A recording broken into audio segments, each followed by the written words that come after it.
In the partially destroyed suburbs of Coventry, just over 100 miles away from the coast, Eric Hatton was finishing dressing up as nicely as his limited means allowed. Approaching 40 and feeling it, he had to admit it was good to look nice for a change. He didn't want to admit that it was the work, as Mickey called it, that was probably grinding him down more than his age. He went downstairs and checked himself in the mirror by the front door. "Mickey!" Eric called back upstairs. "Mickey, Oh yeah, he thought. Mickey left. His former roommate? Colleague? Partner in the work?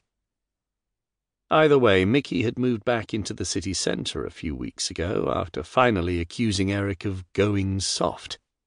It had been the end of an era, but Eric hadn't been sad to see him go. Mum and Dad, he thought. Teresa. Mickey. What's left? The work. The work would continue, that was the main thing. Besides, most of the things Mickey said towards the end had been bitter, cutting, and generally aimed at Eric. "We should never have moved to the suburbs," had been the usual rant. "It's your fault, pussy. Ground zero is in town. That's where we need to be at all times." Once Eric would have felt the same. These days... Why are you even still doing it? He asked himself, even though he knew exactly why. He'd never stop, even if his level of passionate obsession didn't match Mickey's mania anymore. He'd still see Mickey at the Ground Zero lookout point every day, standing 20 feet further away than normal. They never spoke now. Somehow the man had got hold of his own scanner, and Eric had no idea where he'd found the money. Eric had paid for everything, which was why his remaining savings were nearly at zero. Going to the pub today was a luxury, but meeting an old friend was worth it. This will help with the work, he told himself. It isn't an indulgence. You've been going too hard for too long, not looking after yourself. You're running on fumes, and this will recharge the batteries. Luis was an old work colleague who Eric had contacted a few weeks ago, someone he'd always liked.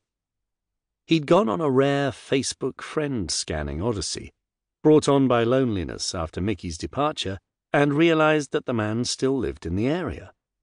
Not Coventry itself, of course. Luis was in Nuneaton, but close enough for them to meet halfway, in Coventry's rural outskirts. If Luis didn't know it was halfway, Eric had said he lived in the outskirts, then that was okay. People still lived there, enough for there to even be one pub. It would be nice to just be around someone else, to be in a real, still-in-business boozer. Once upon a time, the idea of missing pubs and bars would have been insane to Eric, having spent most of his professional career in them. His days of jobbing work on the Midlands music circuit were now a distant memory. Luis used to run one of Eric's favourite venues to play at, and they'd often had a lock-in after a show. He'd shaved the beard off and picked up some nice enough, cheap new trainers, as well as a new shirt and jeans at an out-of-town superstore.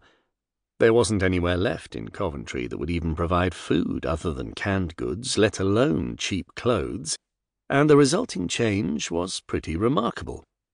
He actually looked normal. He just wished he hadn't felt so weird all day. For the last few days, in fact. He had a headache so bad that if it went on any longer, he'd go see a doctor. Eric pulled his bike away from the hallway wall, and as he wheeled it outside, he looked at the grey September sky. It might hold until he got to the pub. He nearly didn't bother locking the front door. There wasn't much point. He and Mickey seemed to be the only people living on that street. And these were nice houses, too, many of them close to the £1 million listing mark, now as empty as the city centre. At least that area had a handful of people within its borders.